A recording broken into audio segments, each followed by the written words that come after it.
The photograph is unassuming, isn't it?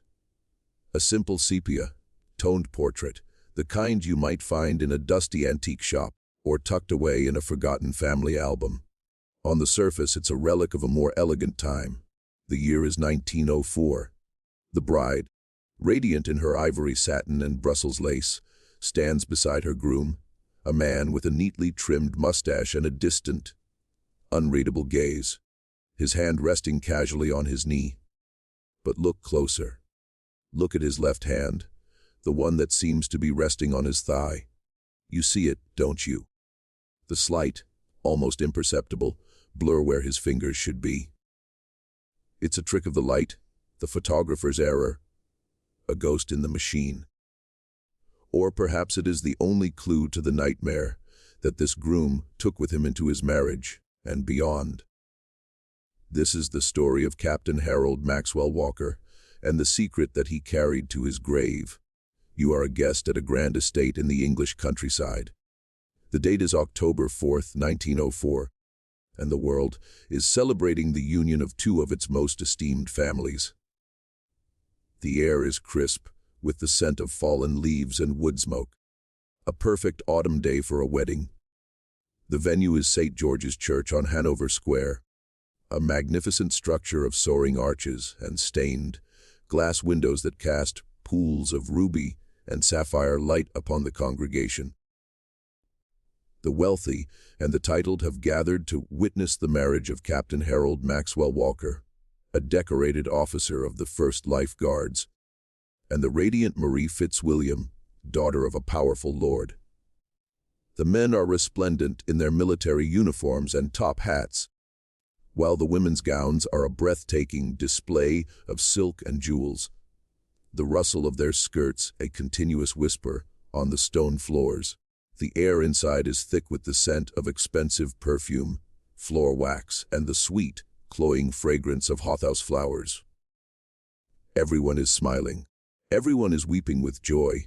It is a perfect scene. But, my dear listeners, as I stand here in the shadows of your mind, I must tell you, perfect scenes are always the ones hiding the most terrible imperfections. As the bride, Marie, glides down the aisle, she is the embodiment of a fairy tale princess.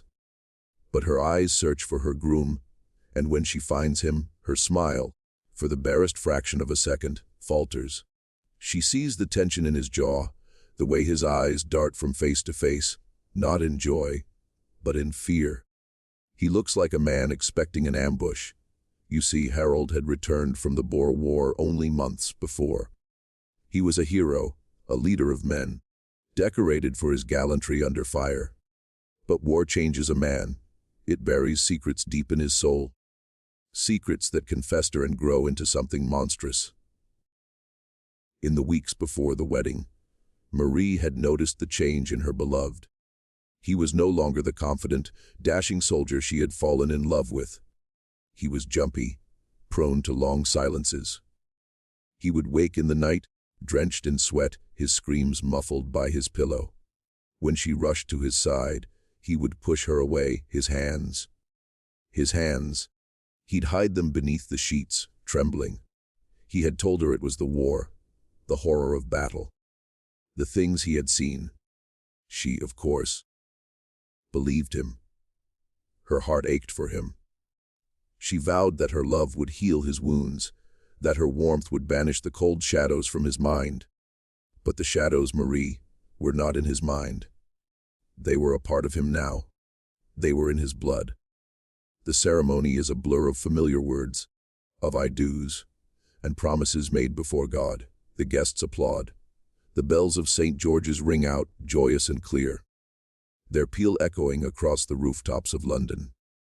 As the newlyweds exit the church, the photographer, a man named Sarony, from a studio on Elizabeth Street in Melbourne, is ready to capture the happy couple. His method is the wet plate collodion process, a delicate and cumbersome affair that requires a long exposure. He tells them to hold perfectly still. The groom, Harold, is polite but stiff. The bride, Marie, is a vision of bridal beauty in her exquisite gown of satin duchesse and chiffon, a classical wreath of orange blossoms crowning her veil. The photographer holds up his glass plate and says, 1, 2, 3. And in that moment, in that perfect fraction of time, the camera captures more than just an image. It captures a truth. As the newlyweds board a carriage to take them to a lavish reception, a strange thing happens. The groom's horse, a magnificent black stallion he had ridden to war, begins to kick and whinny wildly. The stable hands struggle to control it. But the beast is terrified. Its eyes are rolling, its nostrils flared wide, and it's backing away from the carriage, away from the groom. Harold turns pale, almost the same color as his bride's dress. He speaks a sharp command, but the horse ignores him, its fear overriding all loyalty. The moment the animal is finally subdued, the groom is silent. The carriage proceeds, but he doesn't look at his beautiful wife. He stares out the window, watching the familiar streets of London pass by, as if seeing them for the first time, like a man who has been blind. The reception is held at the bride's family estate. The halls are ablaze with the light of 1,000 candles, reflecting off cut crystal and silver. An orchestra plays a sweet, lilting waltz. Toasts are made to the happy couple. To Captain and Mrs. Walker, a long and blessed life. The words echo through the grand ballroom. The bride and groom stand side by side, accepting the well wishes of their guests. To anyone watching, they are the picture of bliss. But you know better, don't you? You are my guest, and you can see what no one else dares to see. The groom is not holding his bride's hand. His hands, encased in their immaculate white gloves, are clasped tightly behind his back. He smiles, but his smile is a mask stretched over a skull. He speaks to his guests, but his words are hollow, his voice strained. Later, as the bride dances with her father, the groom slips away from the festivities. He does not retire to his room. No, he is seen by a servant, a young maid who will later be too afraid to speak of what she saw. He is walking into the dark, overgrown garden at the edge of the estate. The garden is a maze of untamed hedges and gnarled trees. The only light comes from the pale, sickly moon, a cold silver coin in the black velvet of the sky. The groom walks to the center, to a crumbling stone well that has been capped with a heavy iron grate. He stands there, staring down into the abyss, his breath misting in the cold air. He whispers into the darkness. You cannot make out the words, but you can hear the tone. It is not a prayer. It is a plea, a desperate bargain. He is not speaking to God. He is speaking to the darkness that has followed him home. Not tonight, he hisses. You promised. You cannot have me tonight. I am a married man now. I have a wife. I am safe. I am human. He repeats these words over and over, like a child trying to convince himself of a lie. And then, his voice cracks, and a sound escapes his lips, a sound he has been suppressing for months. A sob, a sound that is equal parts sorrow and terror. It is the sound of a man who knows that, no matter how many vows he makes or how many grand celebrations he endures, he can never be whole again. Suddenly, a twig snaps behind him. He spins around, his eyes wide, expecting to see the horror he so fears. But it is only Marie, her white gown glowing like a specter in the gloom. Harold, my darling, what are you doing out here? You're missing the celebrations, she says, her voice filled with concern. She rushes to him, reaching out to take his hands, but he flinches back, recoiling from her touch as if her fingers are made of fire. Don't, he snaps, his voice sharp and cruel. Tears well in her eyes. Have I done something wrong, Harry? He looks at her, his face a mask of suffering and rage. He looks at her hands, her soft, gentle hands, and for a fleeting moment, he sees something else. He sees them as skeletal, claw-like. He sees his own reflection in her eyes, and for a moment, it is not his face he sees. It is a skull, a grinning death's head, with hollow sockets filled with a terrible, ancient hunger. He blinks, and the vision is gone. "Please," he whispers, his voice breaking. "Please. Go back inside. It's not safe for you out here. It's not safe for you to be with me." He turns his back on her, and with trembling hands, he unbuttons his white gloves. He pulls one off, then the other. He holds his hands up to the moonlight. And it is then, in the silent garden of his own wedding, that the secret is revealed. Where his hands should be, where human fingers should be, there is nothing but a grotesque, twisted mess of blackened, shriveled flesh and hooves. Two cloven, jet black hooves. The groom of the elegant wedding portrait is a creature of nightmare. A beast. A monster. He has been hiding this from the world, hiding the transformation that began in the burning hell of the African veldt. A curse, a punishment, a contract he signed with blood and despair on a battlefield just to survive. Marie screams. A blood-curdling, primal scream that pierces the night.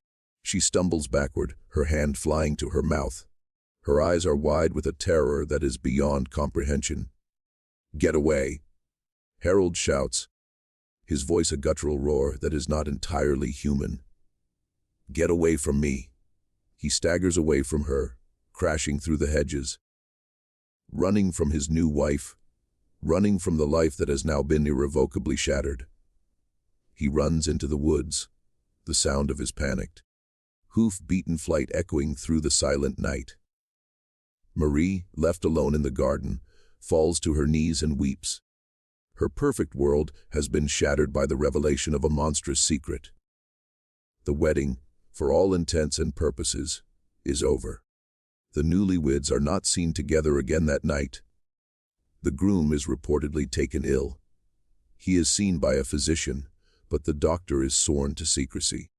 The next day, they depart on their honeymoon, but it is not a journey of joy.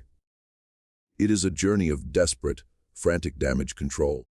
Captain Harold Maxwell Walker goes on to live a long, respected life. He is a figure of authority, a man of wealth and standing. He and Marie have children. They are a seemingly happy, successful family. But the portrait remains. The portrait taken on that October day in 1904. Look closely at the groom's left hand. Resting on his knee, it is blurred. The photographer, a master of his craft, edited the negative, manipulating the image to hide the grotesque truth. But he could not erase it completely. He could only blur it, hoping no one would look too closely. But you looked, and now you know the truth. Captain Walker died in 1938, a respected man, but some say on his deathbed. He was heard crying out in the night. He was not calling for his wife or for God. He was begging for forgiveness from a figure he called the Shadow Man, the demon he had made a pact with in that burning desert. And even now, in the quietest moments of the night, when you look at your own hands in the moonlight, do you ever feel the slightest itching? A strange tingle, a pressure, as if your own bones are threatening to reshape themselves. Look at your hands.